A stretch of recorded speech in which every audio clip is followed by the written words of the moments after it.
Hello friends, आज हम आप लोग को एक ऐसा ट्रिक बताएंगे जो एग्ज़ाम में आपको 1 से 2 नंबर तक आपको ये दिलाएगा ट्रिक। तो ये ट्रिक कौन सा है, चलिए हम लोग इसको देखते हैं। ट्रिक को देखिए, आप एक सक्रियता श्रेणी है, सक्रियता श्रेणी धातु की सक्रियता श्रेणी देखेंगे हम लोग। धातु की सक्रियता श्रेणी वह सूची है जिसमें धातुओं की क्रियाशीलता को अवरोही क्रम में व्यवस्थित किया जाता है। यानी कि सक्रियता श्रेणी वह सूची है जिसमें धातुओं की क्रियाशीलता को अवरोही क्रम में व्यवस्थित किया जाता है या सजाया जाता है। तो इसको देखेंगे किस तरह से ये सजाया गया है। देखिए यहाँ पे थोड़ा सा आप यहाँ पे लिखा हुआ ट्रिक के माध्यम से देखिए, इसको याद करना काफ़ी आसान हो जाएगा और ये आपको एग्ज़ाम में 1 से 2 नंबर का आता है, जो बोर्ड में ऑब्जेक्टिव के रूप में आपको मिलेगा। इसको देखिए, ट्रिक के माध्यम से हमने इसको बनाया है कि सबसे पहला अगर सबसे अधिक अभिक्रियाशील धातु है वो है आपका पोटेशियम, उसके बाद में है सोडियम, उसके बाद में कैल्शियम है, मैग्नीशियम है, अल्युमिनियम है, जिंक है, फेरस है, लेड है, हाइड्रोजन है, कॉपर है, हाइड्रोजीनियम है, सिल्वर है, गोल्ड है, इतना है।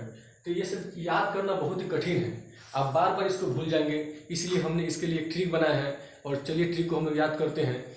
एक ट्रिक है आपका, देखिए यहाँ पे दिखेगा आपको काशी लिखा हुआ है। के से काशी आपको याद करना है, के से काशी, एन ए से नाथ आपको याद करना है, सी ए से आपको का याद करना है, माली एम जी का मतलब माली याद करना है, एल का मतलब आलू याद करना है, जेड एन का मतलब जड़ा याद करना है, एफ ई का मतलब फीके याद करना है, पी बी का मतलब पकाता याद करना है, एच का मतलब हाई याद करना है, कौन का मतलब सी यू आपको याद करना है, हाई जी का मतलब यानी कि एस जी आपको याद करना है, आगे का मतलब ए जी हो जाएगा, आओ का मतलब ए हो जाएगा।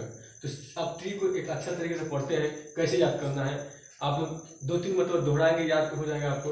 काशीनाथ का माली आलू जरा फीके पकाता है, कौन है जी, कौन है जी, कौन है जी आगे आओ, कौन है जी आगे आओ। फिर से बोलते हैं हम, आप लोग ध्यान दीजिए, सुनिए ध्यान देकर करके। काशीनाथ का माली आलू जरा फीके पकाता है, कौन है जी आगे आओ। फिर से बोलते हैं, रिपीट कीजिए मेरे साथ। काशीनाथ का माली आलू जरा फीके पकाता है, कौन है जी आगे आओ। फिर से रिपीट कीजिए। काशीनाथ का माली आलू जरा फीके पकाता है, कौन है जी आगे आओ। तो 2-3 मतलब इसको रिपीट करेंगे, ये आपको एकदम याद हो जाएगा, जो एग्जाम के लिए बहुत इंपॉर्टेंट है। तो हम देखें, इसमें सबसे ज्यादा अभिक्रियाशील धातु है वो है आपका पोटेशियम, सबसे ज्यादा अभिक्रियाशील है।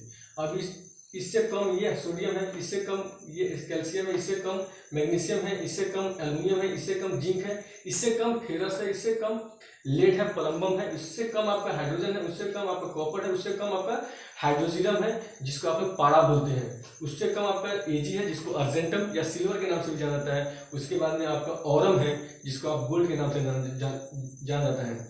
ये सबसे कम अभिक्रियाशील धातु होते हैं। सबसे कम कौन है आपका, औरम है, सोना है आपका, और सबसे ज्यादा अगर पूछा जाए तो ये पोटेशियम है। तो इसको हमने एक ऑब्जेक्टिव के रूप में तैयार किया है जो आपको एग्जाम में दिखने को मिल सकता है। देखिए यहाँ पे हम बनाया क्वेश्चन, इनमें से कौन सबसे अधिक अभिक्रियाशील धातु है, इनमें से कौन सबसे अधिक अभिक्रियाशील धातु है।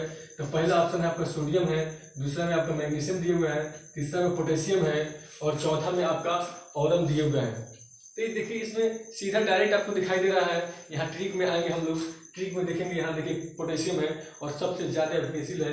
तो पोटेशियम देखिए, इसमें पोटेशियम है कि नहीं है, कौन से ऑप्शन पोटेशियम है, सी में। तो ये आपका सी क्या हो जाएगा, आपका राइट आंसर हो जाएगा। ठीक है, तो ये आपका पोटेशियम सबसे अभिक्रियाशील धातु है, सबसे ज्यादा, तो ये आपका पोटेशियम का आंसर हो गया।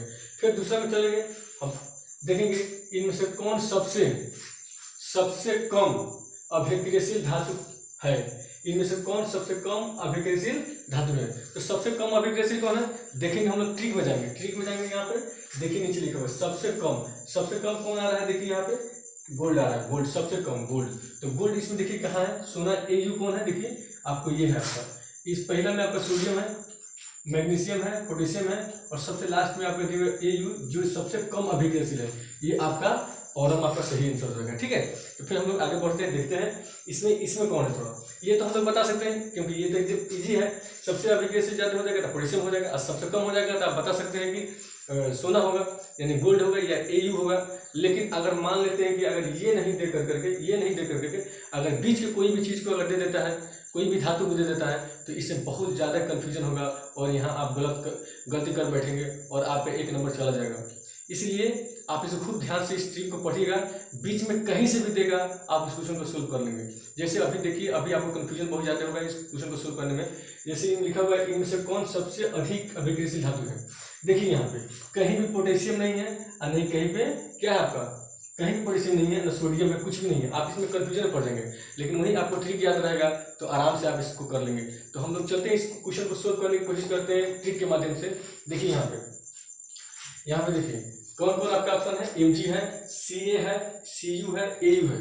तो इसमें सबसे अधिक अभिक्रियाशील कौन है, तो देखेंगे इसमें पोटेशियम है, सोडियम है, कैल्शियम है। देखिए कैल्शियम इसमें कौन है, यही ना है, तो कैल्शियम आपको क्या हो जाएगा आपका, सही हो जाएगा। कैल्शियम के बाद में क्या है, मैग्नीशियम है, तो वो नीचे आ रहा है आपका, कैल्शियम से नीचे आ रहा है मैग्नीशियम। उसके बाद Cu की बात करें तो Cu देख लीजिए यहाँ पे है। उसके बाद में अगर Au की बात करें तो Au सबसे नीचे है, इसलिए आपका आंसर क्या हो जाएगा, Ca हो जाएगा। ठीक है, तो अगर आप इस ट्रिक को समझ पाए हैं, अच्छे तरीके से समझे हैं, तो इस क्वेश्चन का आंसर आप कमेंट बॉक्स में दें। इस क्वेश्चन का आंसर आप कमेंट बॉक्स में लिखकर बताएं कि इसका आंसर क्या होगा। ठीक है, तब हम समझ जाएंगे कि आपको ये वीडियो अच्छी तरीके से समझ में आ गया है। चलिए, तो थैंक यू, आपका यहीं पर वीडियो समाप्त होता है।